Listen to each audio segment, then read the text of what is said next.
시간 새 시대를 여는 성도가 되라, 새 시대를 여는 성도가 되라라는 제목으로 함께 하나님 말씀 나누도록 하겠습니다. 올 한해 미국 야구에서 맹활약을 펼쳤던 류현진 선수가 있습니다. 이 류현진 선수의 성공의 비결이 무엇인가를 다룬 사진이 있어서 잠깐 보여드리도록 하겠습니다. 류현진 선수가 즐겨 던지는 위협적인 공 3가지가 있다고 합니다. 그 3가지 공은 던지는 방법이 모두 다릅니다. 그래서 대부분의 투수들은 그 3가지 구질의 공을 던질 때 투구의 폼이 다르기 때문에 상대방이 금방 알고 공을 준비할 수 있어서 쉽게 공을 칠 수 있다는 겁니다.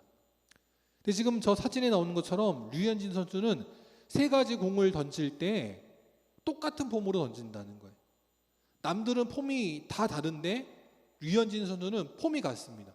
또 지금 나오는 것처럼 공을 던질 때의 그 손의 높이도 똑같다라는 거예요. 그런데 똑같은 폼에서 나오는데 공의 구질이 달려서 오는 속도, 방향, 이 모든 게 다르니까 투수들이 당황할 수밖에 없다라는 겁니다. 좋은 투수는 서로 다른 공을 던져도 똑같은 폼으로 던지는 거예요. 예전에 김연아 선수의 그 점프 모습을 보여드린 적도 있는데, 김연아 선수는 자기 컨디션, 또 경기장의 빙질, 어떠한 상황에도 아랑곳하지 않고 똑같은 속도, 똑같은 높이, 똑같은 자세로 점프를 하더라라는 걸 보여드린 적이 있습니다. 항상 성공하는 사람은 다르다라는 거예요. 오늘 이 밤에 비록 교회에서 함께 예배드리지는 못한다 할지라도 남이 보건 보지 않건 언제나 한결같은 모습으로 하나님 앞에 예배드리는 우리 영광교회 성도들을 하나님이 기억하시고 축복하여 주실 줄 믿습니다. 오늘 설교의 제목이 새 시대를 여는 성도가 되라라는 제목입니다. 그러면 아마 어떤 사람들은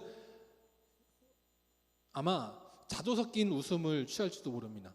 아유, 내 나이가 몇인데, 아유, 우리 교회가 이러한데, 내가 이런데, 아유, 우리가 무슨 새 시대를 열어, 그럴지 모른다는 거예요. 그런데 새 시대를 여는 성도와 그러지 못한 성도 한 글자 차이입니다. 뭐냐? 저 소망과 절망과 같이 한 글자 차이라는 거예요.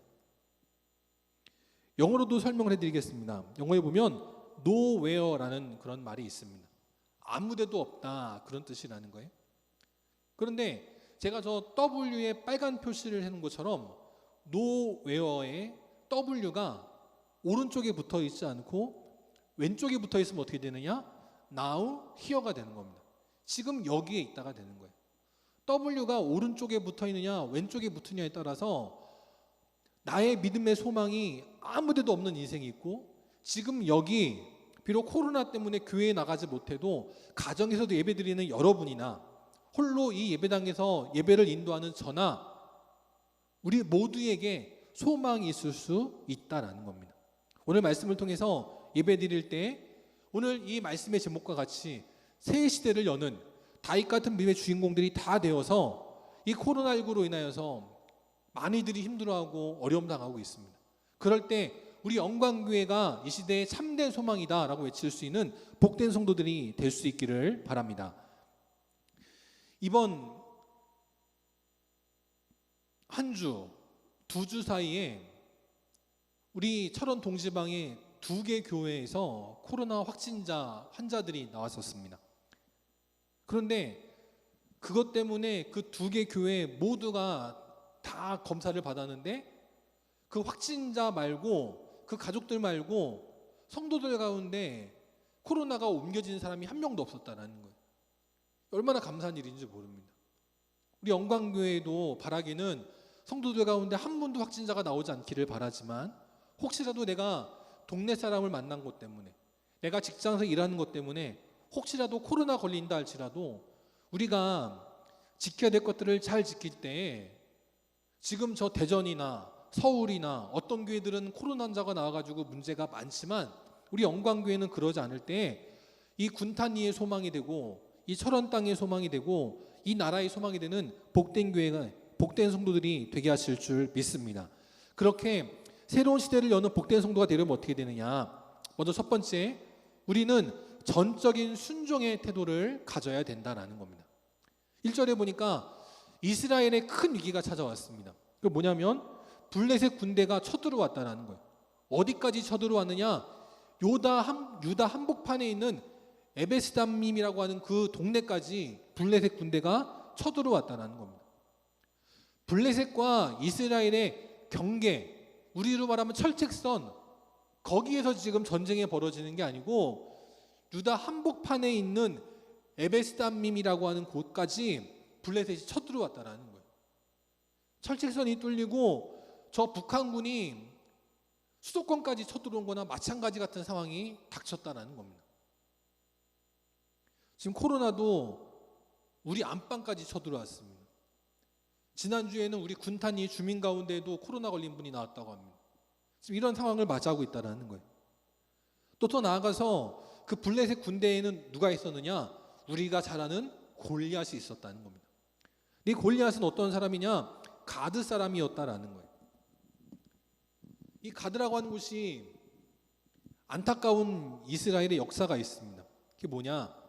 여호수아 11장에 보니까 하나님께서 그 가나안 땅의 모든 원주민들을 남기지 말고 다 벌하라고 하셨는데, 쫓아내라고 하셨는데, 이스라엘 사람들이 가사와 가드, 아스돗 세 동네의 사람들은 남겨놨다라는 거예요. 그 가운데서도 오늘 말씀이 나오는 이 가드, 이 동네에서 골리앗이 나와서 그것 때문에 이스라엘이 공포와 두려움에 떨게 되었다는 겁니다. 또 가사서는 어떤 사람이 나왔느냐? 바로 삼손을 유혹했던 기생이 살던 동네가 가사였다는 거예요. 우리가 하나님 앞에 온전히 순종하지 못할 때 가드 같은 동네가 나올 수 있다는 겁니다. 가사 같은 동네가 나올 수 있다는 거예요. 그것 때문에 한 기생이 우리의 사랑하는 영광교회 성도들을 꼬드기고 목사를 꼬드겨서 시험에 빠지게 하고 그것 때문에 가정이 깨지고 교회가 무너지게 하는 어려움을 당할 수 있다는 거예요. 골리앗 같은 어마무시한 존재가 나타나서 모든 성도들을 두려워 떨게 할 수 있는 그런 어려움의 순간이 찾아올 수도 있다라는 겁니다. 우리는 그럴 때 상황과 조건을 바라보고 두려웠던 존재가 아니라 우리는 하나님 말씀에 온전히 순종할 수 있는 전적인 믿음의 순종자들이 될 수 있기를 바랍니다. 요한복음 2장에 보니까 가나의 혼인잔치가 있습니다. 제가 지난번에도 말씀드린 적이 있는데 그때 혼인잔치에 포도주가 떨어져서 하인들이 두려워 떨 때에 그 어머니 마리아는 예수님에게 요청을 합니다. 예수님, 저들의 어려움을 돌아봐 주십시오 요청했다는 거예요. 근데 예수님은 그 어머니의 요청을 거절합니다. 나와 무슨 상관이 있나이까 거절했다는 거예요. 그런데 그렇게 거절당했으면 어머니도 좀 삐지시고 마음이 상하시고 그래야 되는 거 아닙니까? 남들이 다 지켜보는데 어떻게 나한테 이럴 수 있어? 근데 어머니 마리아는 전혀 상처받지 않습니다. 예수님께서 단칼에 거절하셨는데 어머니는 하인들에게 뭐라 말씀하냐면 너희에게 무슨 말씀을 하시든지 그대로 하라 라고 어머니는 하인들에게 당부했다는 거예요. 그리고 하인들도 생면부지 처음 보는 사람들이지만 그 어머니가 그 여인이 하는 말에 따라서 예수님 하시는 말씀에 전적으로 순종했다는 겁니다. 그래서 항아리에 물을 채워라. 그리고 그것을 떠다 주어라. 예수님께서 말도 안 되는 말씀을 하셨지만 하인들은 전적으로 순종했다는 거예요. 그럴 때 그 연회장도 물로 된 포도주를 맛볼 때 어디서 이런 포도주를 낳는지 알지 못했다는 거예요. 그 잔치에 참여한 모든 하객들도 그 포도주를 마실 때 어디서 이렇게 맛난 포도주를 구했는지 아무도 몰랐다는 거예요. 근데 누구만 알아요? 주님 말씀에 전적으로 순종했던 하인들은 알더라라고 말씀하고 있는 겁니다. 역대하 16장 9절 말씀 함께 읽겠습니다. 시작. 여호와의 눈은 온 땅을 두루 감찰하사 전심으로 자기에게 향하는 자들을 위하여 능력을 베푸시나니. 아멘. 오늘도 하나님은 온 세계를 두루 감찰하고 계신다는 거예요. 그 가운데 어떤 이들은 벌할 사람을 찾고 계시지만 어떤 사람에게는 능력과 축복을 베풀기 원하신다는 거예요. 어떠한 사람입니까? 전심으로 자기에게 향하는 자. 우리 이 밤에도 교회에 나가든 안 나가든 코로나로 인해 어렵든 어렵지 않든 전심으로 하나님께 향하는 자, 그들에게 오늘도 하나님은 이 코로나19의 위기를 우리의 모든 인생의 장애물을 헤쳐나갈 수 있는 능력을 넉넉하게 베풀어 주실 줄 믿습니다. 두 번째, 우리는 어떤 인생이 되어야 되느냐? 부정적인 태도를 버린 인생이 되어야 한다는 거예요. 오늘 이스라엘 군대 앞에 골리앗이 나타났습니다. 그의 키는 6규빗 한 뼘이라고 합니다. 3m가 조금 안 되는 어마어마한 키입니다. 또 그는 머리에 노투구를 썼습니다. 몸에는 치렁치렁한 비늘 갑옷을 입었습니다. 그 갑옷의 무게가 얼마나 되냐면 놋 5,000세겔, 자그마치 50kg짜리 거대한 갑옷을 입었다는 거예요. 그 다음 그가 들고 있는 무기는 어떠하냐? 창자루는 배틀채 기둥 같았다라는 거예요. 창날의 무게는 6kg짜리라는 겁니다. 창날의 무게만 6kg짜리라는 거예요. 그것을 50m, 100m 던질 수 있는 사람이 골리앗이었다라는 겁니다. 골리앗은 그렇게 어마어마한 무기들을 갖고 있었지만 이스라엘은 어떠냐? 사무엘상 13장에 보니까 그 땅에 철공이 없었다라고 말합니다. 그래서 강철검을 갖고 있는 것이 사울왕과 요나단 왕자 둘밖에 없었다는 거예요. 그래 도저히 싸움이 되지 않는 상황이었다는 겁니다. 그러한 상황에서 사람들은 부정적인 태도를 택했습니다. 먼저 누가 부정적인 태도를 취했느냐? 국민들이 그러한 태도를 취했다는 거예요. 11절에 보니 사울과 온 이스라엘이 놀라 크게 두려워하였다라고 말씀합니다. 오늘 말씀을 공동번역에서 보면 이렇게 말합니다. 이스라엘 전군이 너무나 겁에 질려 떨고만 있었다라고 말하고 있어요. 적들이 쳐들어왔으면 맞서 싸워야 되는 거 아닙니까? 싸워서 이겨야 되는 거 아닙니까? 근데 적들은 지금 기세가 등등한데 오히려 하나님의 선택받은 이스라엘 백성들은 겁에 질려 떨고만 있었다라는 거예요. 24절에도 보니까 이렇게 말합니다. 이스라엘 모든 사람이 그 사람을 보고 심히 두려워 도망하였다라고 말씀하고 있어요. 얼마나 무서운지 군인이 도망갈 정도까지 되었다는 겁니다.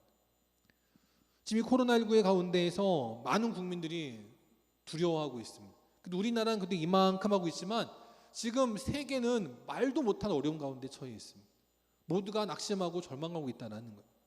그럴 때 우리는 부정적인 태도를 버려야 된다라는 겁니다. 오늘 이스라엘 상황 가운데에서 또 누가 부정적인 태도를 취했느냐? 지도자가 부정적인 태도를 취하고 있습니다. 소년 다윗이 왕 앞에 나아갑니다. 그때 뭐라고 말하느냐? 낙담하지 말 것이라 라고 말하고 있는 거예요. 왕이 소년에게 애기야, 꼬마야, 저 골리앗 때문에 낙담하지 말거라 말하는 것이 아니라 소년 다윗이 사울에게 낙담하지 마십시오 라고 말했다는 거예요. 그 뭐라고 말하느냐? 주의 종이 가서 저 블레 사람과 싸우리이다 라고 말하고 있는 거예요. 참 얼마나 황당한 일입니까? 지도자가 백성들을 책임지고 군대를 책임지고 기업을 책임지고 교회를 책임지고 가정을 책임져야 되는데 꼬맹이가 봐도 겁에 질려 있는 게 보일 정도였다라는 거예요. 심지어는 다윗이 골리앗과 싸우겠다라고 말할 때 사울이 뭐라고 말하느냐? 너는 저 블레셋 사람과 싸울 수 없으리니 너는 소년이기 때문이다 라고 말하고 있다는 거예요. 지금 하나님의 기름 부으심을 받고 기세가 등등해서 골리앗과 싸우려 하는 그런 용사에게 너는 싸울 수 없어. 너는 소년이기 때문이야. 넌 키가 작기 때문이야. 너는 칼이 없기 때문이야. 그렇게 말하는 안타까운 지도자가 있었다는 겁니다. 그때 다윗은 주눅들지 않습니다. 뭐라 말하느냐? 37절에 보니까 나를 이 블레셋 사람의 손에서도 건져내시리이다 고백하고 있어요. 내가 하는 게 아니라 내가 비록 꼬맹이지만 내가 소년이지만 하나님께서 나와 함께 하시면 나를 저 블레셋 사람의 손에서부터 건져주실 것입니다. 그런 고백을 하더라라는 것입니다. 그럴 때 그 다윗의 고백을 듣고 사울이 뭐라고 말하느냐? 여호와께서 너와 함께 계시기를 원하노라 라고 말하고 있어요. 이게 얼마나 안타까운 일입니까? 하나님께서 소년과 함께 하신다면 왕과도 함께 하지 않으시겠어요? 근데 왕은 지금 두려워 떨고 있는 거예요. 야, 나는 못하는데 네가 한번 해봐. 하나님 너와 함께 하실 거야. 그렇게 말하는 어리석은 지도자가 있었다는 거예요. 그럼 얼마나 힘들겠습니까? 이런 지도자를 믿고 어떻게 국민들이 살 수 있겠어요? 이러한 목사가 있다면 성도들이 어떻게 믿고 살 수 있겠습니까? 가정의 아버지, 어머니가 저러면 자녀들이 뭘 보고 살 수 있겠냐라는 거예요. 우리는 이런 지도자가 되어서는 결코 안 될 줄 믿습니다. 세 번째, 누가 있었느냐? 전 이게 가장 큰 문제라고 봅니다. 백성들도 두려워 떨 수 있고요, 국민들도 두려워 떨 수 있고, 지도자도 두려워 떨 수 있어요. 그런데 내 편은 그러면 안 됩니다. 나와 함께하는 우리 식구들은 그러면 안 되는 거 아니겠어요? 우리 성도들은 그러면 안 되는 거 아닙니까? 그런데 다윗의 큰형 엘리압이 있습니다. 엘리압이 자기 동생 다윗이 왔고, 그 동생 다윗이 골리앗과 싸우겠다라고 하는 그 말을 들을 때 형은 노를 바랍니다. 누구에게 노를 바래요? 동생에게 노를 바래요. 지금 분노하고 화를 내야 될 대상은 골리앗입니다. 블레셋이에요. 근데 엘리압은 골리앗 앞에서는 주눅 들어가지고 벌벌 떨면서 꼬맹이 같은 자기 동생 다윗에게는 노를 바라더라는 거예요. 그걸 뭐라고 핀잔하느냐? 네가 지금 전쟁을 구경하러 왔지? 그렇게 핀잔하더라는 거예요. 이게 얼마나 안타까운 일입니까? 그럼 형이 과연 왜 그랬을까요? 형이 그런 이유는 딱 한 가지입니다. 사무엘 선지자로부터 큰형인 자기를 제치고 막내인 다윗이 기름 부음을 받은 것 때문에 화가 나 있는 거예요. 삐져 있는 겁니다. 시기하고 질투하고 있는 거예요. 지금 이 시대에도 그런 사람들이 너무나 많이 있습니다. 코로나 때문에 나라가 어렵습니다. 경제가 어렵습니다. 많은 이들의 건강이 어렵습니다. 많은 가게들이 어려움 당하고 있습니다. 많은 교회들이 어려움 당하고 있어요. 그러면 우리가 하나 돼가지고 이 문제를 풀어야 되는데 그러진 않아요. 오히려 우리 편인 대통령을 향해서, 우리 편인 지도자를 향해서, 우리 편인 국민들을 향해서, 우리 편인 교회를 향해서 삿대질하고 태클 걸고 분노하고 이런 안타까운 인생이 있다는 겁니다. 그러면 안 된다는 거예요. 바라기는 우리 영광교회 믿음의 성도들은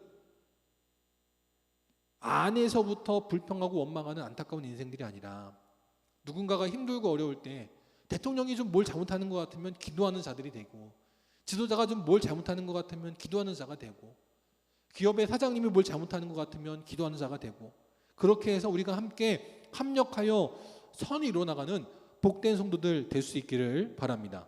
세 번째, 우리는 어떻게 되느냐?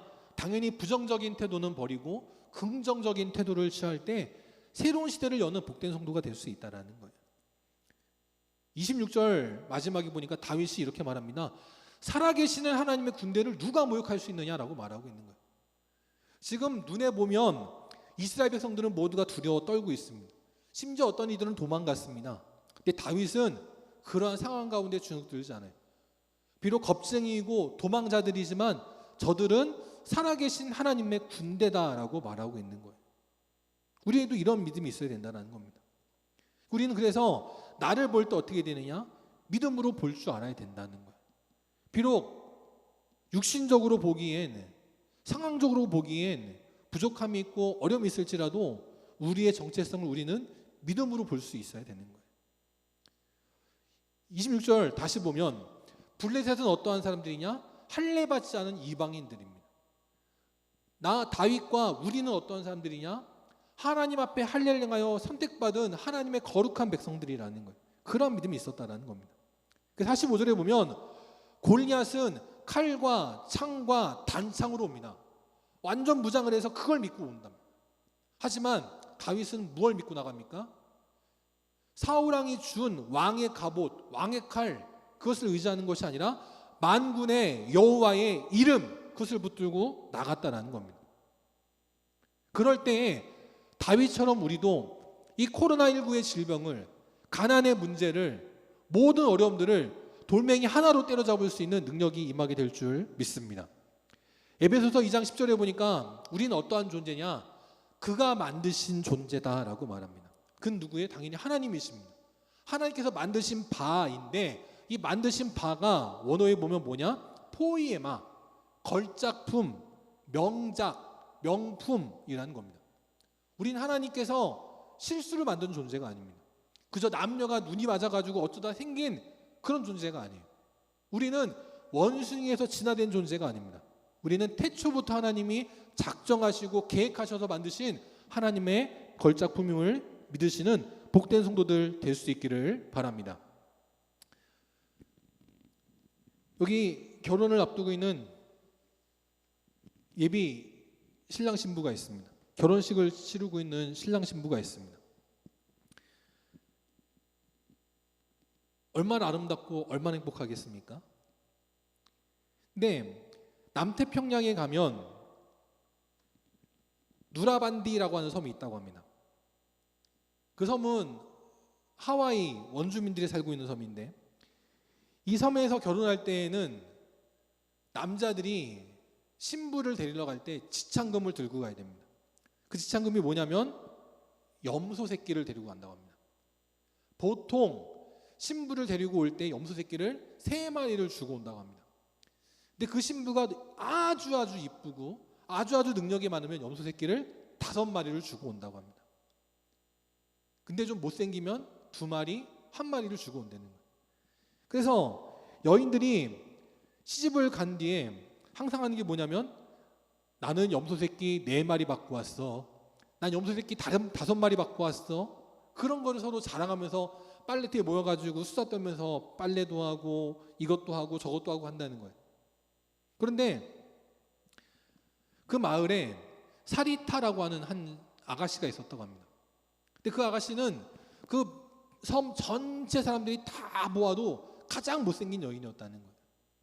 그 여인도 자기가 시집 갈 때 나는 염소 새끼 1마리 받겠구나, 그런 마음으로 준비했다는 거예요. 그런데 남편 될 사람이 와가지고 염소 새끼를 줄 때 몇 마리를 줬냐면 자그마치 8마리를 줬다는 겁니다. 가장 예쁜 사람에게도 5마리 주는데 이 가장 못생긴 여자에게 염소 새끼를 8마리를 줬다는 거예요. 그것 때문에 소문이 났습니다. 저 남자 바보 아니야? 저 남자 눈이 좀 삔 거 아니야? 그랬다는 거예요. 그런데 시간이 지난 뒤에 보니까 그 못생겼던 사리타의 얼굴이 바뀌기 시작했다는 거예요. 점점 이뻐지더라는 겁니다. 왜 그래요? 나는 염소 새끼 8마리를 받은 여자야. 그런 자부심이 있으니까 달라지더라는 거예요. 염소 새끼도 남들보다 3마리 아니면 5마리 더 받으면 얼굴이 바뀌어진다는 거예요. 근데 우리는 무엇을 받은 존재냐? 요한복음 3장 16절에 나오는 것처럼 우리는 하나님의 독생자를 받은 존재라는 거예요. 그리고 그것으로 인하여서 우리는 영생까지 덤으로 받은 존재라는 겁니다. 우리는 그래서 세상 가운데 결코 낙심하거나 절망할 필요가 없다는 거예요. 우리 영광교회 성도들, 오직 하나님께서 만드신 걸작품이다라는 자부심을 가지고 살아가는 자들 되시길 바랍니다. 하나님께서 독생자까지도 아낌없이 주실 정도로 우리를 사랑하시는 하나님의 걸작품이다, 이런 자부심을 가지고 믿음으로 살아가는 복된 인생들 될 수 있기를 바랍니다. 두 번째, 우리는 어떻게 살아야 되느냐? 다윗처럼 우리는 승리자다라는 생각을 가지고 살아야 된다는 거예요. 26절에 보면 이 다윗이 구경하고 있던 옆에 있는 사람들에게 이렇게 말했습니다. 이 블레 사람을 죽여서 시옥을 제거하는 사람에게는 어떤 대우를 하게 됩니까? 라고 말했다는 거예요. 아직 골리앗을 죽인 것도 아닙니다. 골리앗이 키가 3m나 돼가지고 기세가 등등해 있는데 이미 다윗은 벌써 저 사람을 죽였다라는 거예요. 이미 전쟁에서 승리했다라는 겁니다. 다윗은 자기가 목동이고 키가 작고 덩치도 왜소하고 그런 거에 아랑곳하지 않고 난 이미 하나님의 능력으로 승리했어 라고 하는 승리자 같은 자부심이 있었다라는 거예요. 요한일서 4장 4절 말씀에 보니까 뭐라고 말씀하느냐? 너희 안에 계신 이가 세상에 있는 자보다 크다라고 말씀하고 있습니다. 우리 안에 계신 성령님이 세상에 있는 그 누구보다도 크다는 거예요. 코로나보다도 크고 가난보다도 크고 질병보다도 크고 어떤 문제보다 더 크신 분이 우리 성령님이시고 우리 예수님이시고 우리 하나님이심을 믿고 믿음으로 나가는 복된 인생들이 다 될 수 있기를 바랍니다. 그럴 때 우리 어떻게 되느냐? 믿음의 훈련을 해야 된다는 거예요. 그냥 생각만 긍정적으로 하는 것이 아니고 실제적인 삶 속에서 훈련을 해야 된다는 겁니다. 디모데후서 2장 3절에 보니까 우리는 어떠한 자들이냐? 그리스도 예수의 좋은 병사라고 말씀합니다. 훈련되어 있는 숙달된 조교 같은 훌륭한 군사가 돼야 된다라는 거예요. 그러기 위해서 어떻게 됩니까? 먼저 첫 번째, 평소의 생활이 중요하다라는 겁니다. 34절에 보니까 다윗이 골리앗과 싸운 것이 그냥 우연이 된 게 아닙니다. 그냥 갑자기 기적적인 능력이 임해가지고 골리앗을 싸워 이긴 게 아니라는 거예요. 다윗은 이미 평상시에 아버지의 양들을 지킬 때 사자나 곰들로부터 싸운 적이 있다라는 겁니다. 그래서 사자나 곰들이 와가지고 양 새끼를 물어가 버리면 보통은 양 새끼를 그냥 한 마리 주고 자기 목숨을 건집니다. 사자가 너무 무서워서, 곰이 너무 무서워서 새끼 한 마리 주고 나도 지키고 양떼도 지키면 그것으로 족하다라고 생각한다는 거예요. 근데 다윗은 그러지 않았습니다. 어떤 사자나 곰이 내 양떼의 새끼를 하나 가져가 보면 난 어떻게 해요? 쫓아가더라는 거예요. 그래가지고 그 수염을 붙잡고 그것을 쳐서 죽였다라는 겁니다. 우리 옛말에 잠자는 사자의 코털을 건드렸다 이런 말이 있잖아요. 근데 다윗은 그 사자의 곰의 수염을 붙잡고 그걸 주먹으로 쳐가지고 사자도 때려잡고 곰도 때려잡고 그러더라는 거예요. 얼마나 대단한 일이 아닐 수 없습니다. 근데 다윗은 평상시에 그렇게 사자나 곰과 싸워 이겨본 경험이 있기 때문에 골리앗 앞에서도 결코 주눅들지 않았다라는 거예요. 골리앗이 키가 3m가 된다고 하지만 곰의 힘을 이길 수 없습니다. 사자 이빨을 이길 수 없어요. 평상시에 사자와 곰과 싸워본 경험이 있기 때문에 다윗은 골리앗 앞에서도 결코 주눅들지 않았다는 겁니다. 그래서 저 블레셋 사람이 아무리 대단하다 할지라도 저놈은 짐승이 하나와 같이 묵사발을 만들 수 있습니다. 그런 믿음이 있었다라는 거예요. 두 번째, 우리는 평상시 훈련돼야 되지만 또 어떻게 되느냐? 우리는 하나님의 영광을 위해 살아야 된다는 겁니다. 블레셋 골리앗이 하나님을 모욕했습니다. 그럴 때 다윗은 내가 무시당하는 거 그건 참을 수 있지만 하나님의 이름이 모욕을 당할 때 그건 결코 참을 수 없었다라는 거예요. 그래서 그는 뭐라고 말하느냐? 오늘 여호와께서 너를 내 손에 넘기시리니 온 땅으로 이스라엘에 하나님이 계신 줄 알게 하겠다라고 외쳐 나갔다는 거예요. 지금 네가 목소리를 높여서 하나님을 무시하고 하나님의 자녀인 이스라엘 백성들을 무시하지만 오늘 이 전투를 통해서 온 땅으로 하여금 이스라엘에 하나님이 계신다는 것을 알게 하겠다라고 외치고 나갔다라는 거예요. 오늘 이 46절을 공동번역이라고 하는 책으로 보면 뭐라고 표현되어 있느냐? 이스라엘이 모시는 하나님이 어떠한 분이신지 천하에 알리리라 라고 말씀하고 있습니다. 전 이 시간 이 밤에도 잠을 자지 않고 기다리면서 다가오는 새해를 믿음으로 시작하려고 하는 우리 영광교회 믿음의 성도들을 통해서 우리가 믿는, 우리가 모시는 하나님이 어떤 분인지를 이 군탄위의 모든 영혼이 알고 천원 땅의 모든 영혼이 알고 이 나라의 모든 사람들이 알고 온 세계의 모든 사람들이 알게 하는 놀라운 믿음의 역사가 나타나게 하실 줄 믿습니다. 세 번째, 우리는 어떻게 되느냐? 하나님이 나와 함께 하심을 믿고 담대하게 나가야 된다는 거예요. 47절에 보면 다윗이 골리앗 앞에서 주눅들지 않고 떨지 않을 수 있었던 이유는 뭐냐? 전쟁은 여호와 하나님께 속한 것임을 믿었다라는 거예요. 그래서 그 골리앗도 하나님께서 우리 손에 넘겨주시리라 라고 하는 분명한 믿음이 있었다는 거예요. 블레셋의 수가 얼마나 되는지는 중요하지 않습니다. 골리앗의 힘이 얼마나 센지 그의 능력이 얼마나 대단한지 그건 중요하잖아요. 왜? 천지 만물을 창조하신 하나님께서 저놈을 우리 손에 넘겨주시기 때문일 거라는 거예요. 저 땅을 우리에게 주실 것이기 때문에 우린 결코 주눅들지 않을 수 있었다라는 겁니다. 로마서 8장 31절 말씀 함께 읽겠습니다. 시작. 그런즉 이 일에 대하여 우리가 무슨 말 하리요? 만일 하나님이 우리를 위하시면 누가 우리를 대적하리요? 아멘. 하나님이 우리를 위하시면 아무도 누구도 우리를 대적할 수 없게 된다라는 것입니다. 이걸 믿고 나가야 되는 거예요. 이런 믿음이 있어야 된다는 겁니다. 히브리서 11장 1절 2절 아주 유명한 말씀입니다. 믿음은 바라는 것들의 실상이요 보이지 않는 것들의 증거라는 거예요. 근데 중요한 것은 뭐냐? 믿음의 선배, 믿음의 선진들이 이 믿음으로 증거를 얻었다는 거예요. 지금 이 코로나19 이것 때문에 많은 이들이 어려움 당하고 있습니다.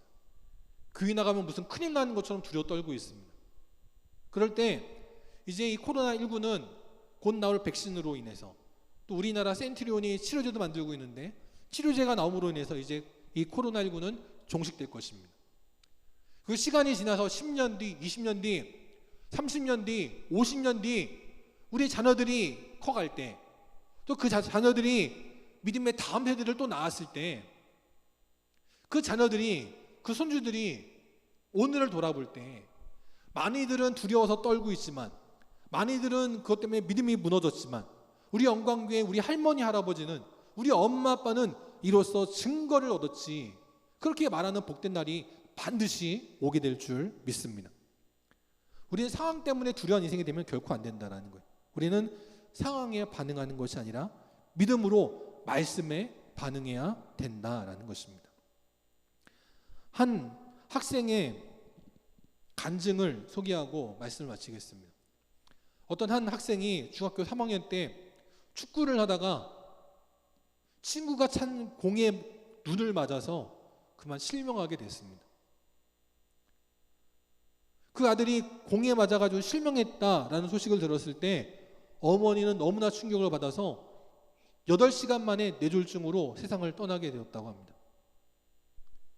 아버지는 이미 3년 전에 돌아가신 상황이었다는 거예요. 아버지도 이미 돌아가셨고 어머니도 뇌졸중으로 쓰러지셔서 세상을 떠나게 되었습니다.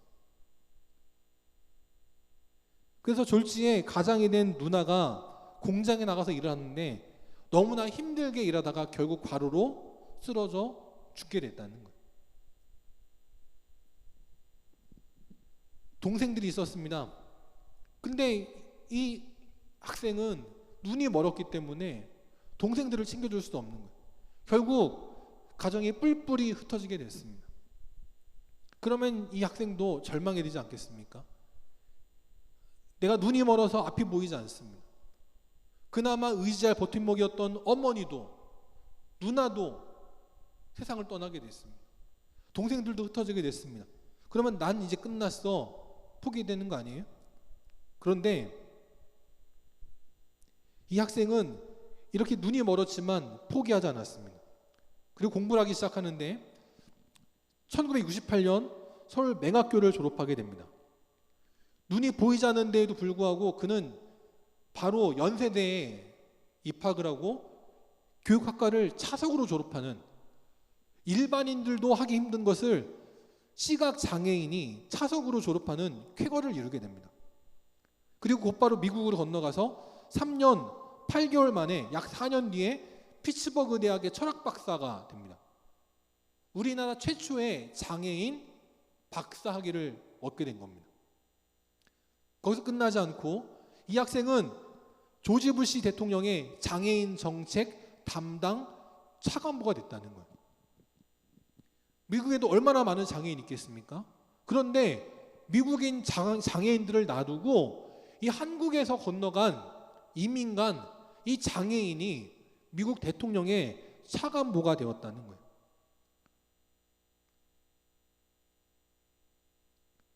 그가 누군지 아십니까? 바로 강영우 박사님이셨습니다. 이분이 비록 눈은 보이지 않지만 그럼에도 불구하고 열심히 할 때 대통령의 차관보까지 올랐다는 거예요. 그렇게 해서 미국의 장애인들을 위한 수많은 정책들을 세우는 귀한 일들을 감당했습니다. 그러다가 이분이 2011년도에 췌장암 진단을 받게 됩니다. 그리고 이제 살 날이 얼마 안 남았다라는 얘기를 들었어요. 68세의 나이로. 그때 그분은 자신의 인생을 돌아보면서 책을 한 권 쓰게 됩니다. 그 책의 제목은 뭐냐? 우리가 오르지 못할 산은 없다라는 거예요. 장애인이신데 눈이 보이지 않는데 우리가 오르지 못할 산은 없다라는 거예요. 그 정말 그분은 정말 넘지 못할 산이 없었습니다.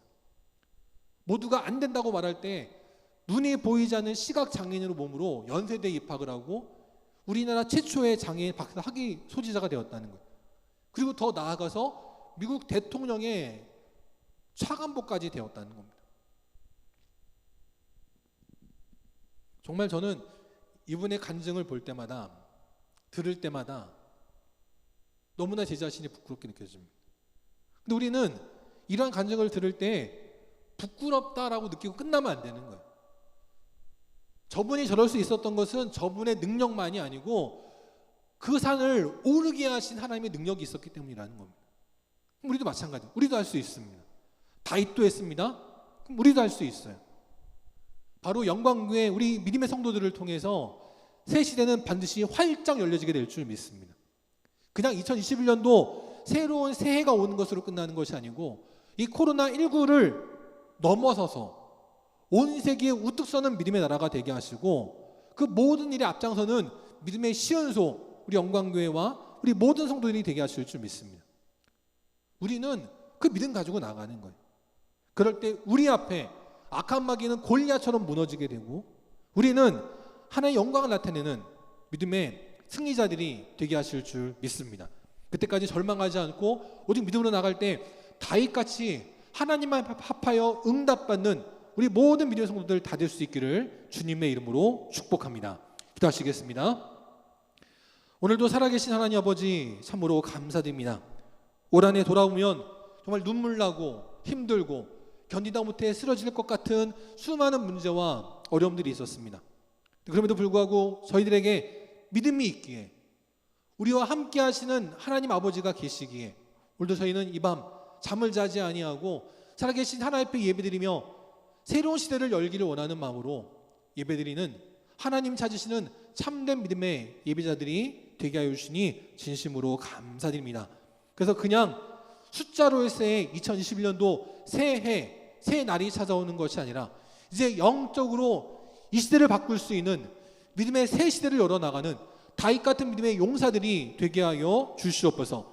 그래서 우리를 통해 우리가 모시는 하나님이 바로 이 영광재단에 우리 성도들의 가정 가운데 이 나라 가운데 계심을 모두가 알게 하는 믿음의 승리자들이 되어줄 수 있도록 역사하여 주시옵소서. 우리는 부족하지만 우리는 연약하지만 나를 따르시는 주님 말씀에 순종하여 나갈 때 우리가 가는 곳이 바로 푸른 초장이 되게 하시고 쉴만한 물가가 되게 하시고 우리를 통해 우리의 뒤를 따라올 우리의 자녀들이 우리의 이웃들이 하나님의 생명의 꼴을 얻게 되어지는 복된 역사가 일어나게 하여 주시옵소서. 그래서 2021년도에는 지금의 어려움, 눈물 그쳐지게 하시고 우리가 당한 실패, 낙심, 절망 사라지게 하시고 하나님의 놀라운 은혜와 새로운 축복이 임하게 되어지는 겨우도 복된 새해가 될 수 있도록 축복하여 주시옵소서. 감사드리며 이 모든 말씀 우리 주 예수 그리스도의 이름으로 간절히 축복 기도하옵나이다. 아멘. 찬송 516장 함께 찬양하시겠습니다. 찬송 516장 함께 찬양합니다. 옳은 길 따르라 의의 길을 세계 만민의 참된 길 이 길 따라서 살기를 온 세계에 전하세 만 백성이 나갈 길 어두운 밤 지나고 동튼다 환한 빛 보아라 저 빛 주 예수의 나라 이 땅에 곧 오겠네 오겠네 주 예수 따르라 승리의 주 세계 만민이 나갈 길과 진리요 참 생명 내 창검을 부수고 다 따르라 화평왕 어두운 밤 지나고 동튼다 환한 빛 보아라 저 빛 주 예수의 나라 이 땅에 곧 오겠네 오겠네 놀라운 이 소식 알리어라 세계 만민을 구하려 내 주 예수를 보내신 참 사랑의 하나님 만 백성이 따를 길 어두운 밤 지나고 동튼다 환한 빛 보아라 저 빛 주 예수의 나라 이 땅에 곧 오겠네 오겠네 고난 길 헤치고 찾아온 길 많은 백성을 구한 길 모두 나와서 믿으면 온 세상이 마침내 이 진리에 살겠네 어두운 밤 지나고 동튼다 환한 빛 보아라 저 빛 주 예수의 나라 이 땅에 곧 오겠네 오겠네 아멘.